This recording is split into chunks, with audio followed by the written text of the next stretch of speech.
आप यकीन नहीं करोगे कि इस स्टॉक्स के तरफ से भी इतना रिटर्न मिला है इन्वेस्टर्स को। एंड ये गवर्नमेंट कंपनी भी है, पीएसयू स्टॉक्स है, जो 163 रुपीज़ का ही स्टॉक्स में प्राइजेस है। एंड यहाँ पर कहा जाए ना तो देख सकते हो कि कैसा है इसका। यहाँ पर देखा जाए तो 1 साल का कहो एंड मैक्सिमम, तो मार्केट में आने के बाद से लेके लगातार से ही ग्रोथ ही है। तो यहाँ पर थोड़ा बहुत डाटा में ये रेट तो शो कर रहा है 14,000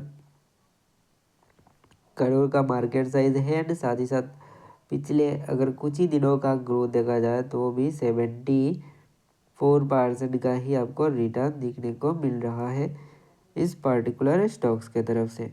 तो दोस्त, क्या आप भी इसी का ही शेयर होल्डर हो या फिर कोई अनदर स्टॉक्स का कमेंट करना ज़रूर। एंड ये कंपनी डिविडेंड भी पे करता है हर साल, ठीक है। डिविडेंड भी थोड़ा बहुत पे होता ही रहता है। तो फिलहाल आज के लिए इतना ही।